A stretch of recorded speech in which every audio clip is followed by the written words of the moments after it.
Boa tarde, crianças, tudo bem com vocês? Vamos relembrar então o que é cadeia alimentar e teia alimentar.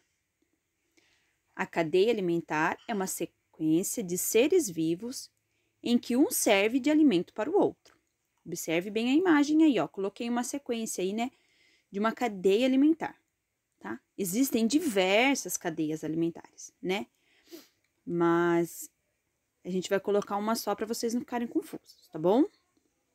E nesta rota, a energia e a matéria dos alimentos são transferidos um nível para o outro. Então, desde o produtor até os decompositores, todos recebem um pouco da energia. Bom, então lá tem o sol que transfere energia para o produtor, que depois passa a energia para o consumidor primário, depois para o consumidor secundário, e depois, por último, para os decompositores, né? Cada ser vivo é essencial para a cadeia alimentar, e a eliminação de um desses organismos no ecossistema pode levar ao desequilíbrio ambiental, afetando toda a cadeia. Então, quando existem desmatamentos, queimadas, quando o homem ele tenta modificar, né, o ambiente, né, que ele destrói toda uma floresta para ele construir as suas plantações ou para colocar gados, né? Ele está afetando todo um ecossistema, né? Ou quando algum animal ele entra em extinção, que ele para de existir, ele também afeta, né? E acaba acontecendo um desequilíbrio ambiental dentro da cadeia alimentar. Níveis tróficos da cadeia alimentar. É a posição, né, que cada ser vivo ocupa nessa cadeia. Recebe o nome de nível trófico. Produtor, consumidores e decompositores. São os diferentes níveis tróficos observados nesses esquemas. Então, vamos lá. Tem o capim, que depois o gafanhoto vai se alimentar dele. O sapo se alimenta do gafanhoto. E a cobra se alimenta do sapo, tá? Isso é uma cadeia alimentar. E esse é um nível trófico. Então, cada um tem a sua função, né? Cada um se alimenta desse determinado tipo de alimento. E por último, né?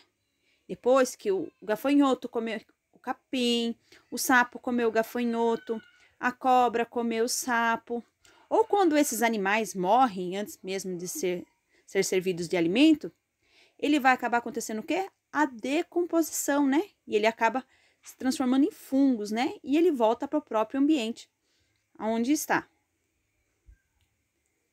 Então, vamos lá. Quem são os produtores, né? O próprio nome já diz, né? Um animal que se alimenta, né, do seu próprio alimento, ele não depende do outro, né?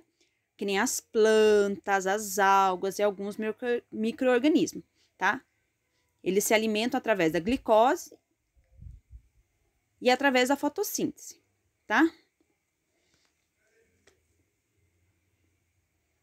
Os consumidores, como o nome próprio indica, são seres que se alimentam do outros seres vivos para conseguirem energia e os nutrientes necessários para a sua sobrevivência.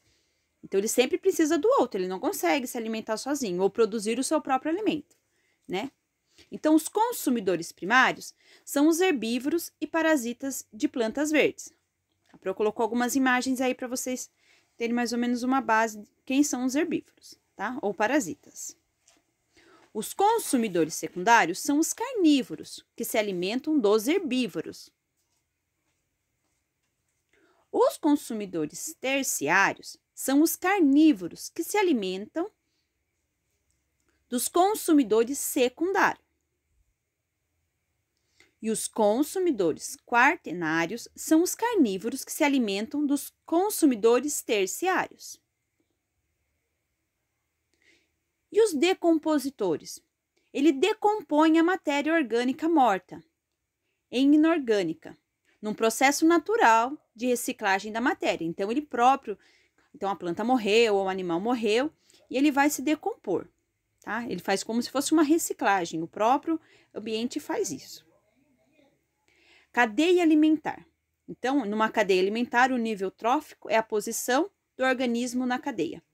Planta, herbívoro, carnívoro, né? E é importante destacar essas cadeias, têm de não ser muito grandes, elas são pequenas, né? São geralmente observadas 5 ou menos ligações. Então, pode ter 5, pode ter 4, pode ter 3, né? Mas ela não é muito grande. Já a teia alimentar, né? Ele é um conjunto de cadeias alimentares interligadas entre si. E também chamada de rede alimentar. Então, a primeira coluna lá, tá lá os produtores, né? Depois, quem tanto consome, né? Os consumidores primários, quem tanto consegue consumir, né? Os produtores. Depois lá, os consumidores secundários, né? Quem tanto se alimenta do consumidor primário. E por último, o consumidor terciário. E assim por diante até chegar na decomposição. Então, ele é bem grande. O mesmo ser vivo inserido em um ecossistema pode pertencer a diferentes cadeias alimentares, exercendo diferentes papéis. Podem alimentar outro ser vivo ou servir de alimento. Nesse processo, as cadeias alimentares acabam por se encontrar e formar uma teia alimentar. Então, tem mais um modelinho aqui, né, de uma teia alimentar. Existem diversas teias alimentares, tá bom? É só a gente pesquisar que a gente consegue encontrar, tá bom? Espero que vocês tenham entendido. Um beijo, tchau, tchau.